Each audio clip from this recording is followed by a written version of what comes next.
আসসালামু আলাইকুম আপুরা। আজকে আপনাদেরকে বলবো যারা স্মল বিজনেস ওনার আপুরা আছেন তাদেরকে বলবো কিভাবে কম বাজেটের মধ্যে আপনারা বিজনেসটা করবেন। আসলে আমি বলতে চাচ্ছি কোন চুড়িটা একটু কম সেল হয়।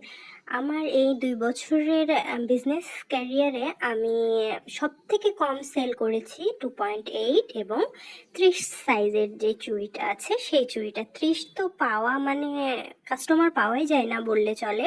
আর 2.8 এইটাও খুব রেয়ার কাস্টমার পাওয়া যায়। তবে 2.6 আর 2.4, বিশেষ করে 2.4 সাইজের চুড়িটা আপনারা সব থেকে বেশি সেল করতে পারবেন। আবার 2.6 এই দুইটাই খুব চলে মার্কেটে। তাই আপনারা যদি 2.8 সাইজের চুড়িগুলো কম স্টক করেন আর 2.6 আর 2.4 সাইজের চুড়িগুলো বেশি স্টক করেন তাহলে আপনাদের বিজনেস কম কম বাজেটের মধ্যে খুব ভালো।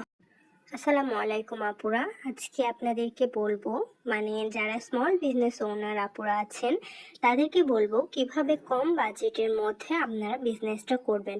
আসলে আমি বলতে চাচ্ছি কোন চুড়িটা একটু কম সেল হয়। আমার এই 2 বছরের বিজনেস ক্যারিয়ারে আমি সব থেকে কম সেল করেছি 2.8 এবং 30 সাইজের যে চুড়িটা আছে সেই চুড়িটা। 30 তো পাওয়া কাস্টমার পাওয়াই যায় না বললে চলে।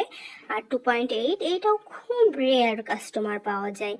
তবে 2.6 আর 2.4, বিশেষ করে 2.4 সাইজের চুড়িটা আপনারা সব থেকে বেশি সেল করতে পারবেন। আবার 2.6 এই দুইটাই খুব চলে মার্কেটে। তাই আপনারা যদি 2.8 সাইজের চুড়িগুলো কম স্টক করেন আর 2.6 আর 2.4 সাইজের চুড়িগুলো বেশি স্টক করেন তাহলে আপনাদের বিজনেস কম কম বাজেটের মধ্যে খুব ভালো।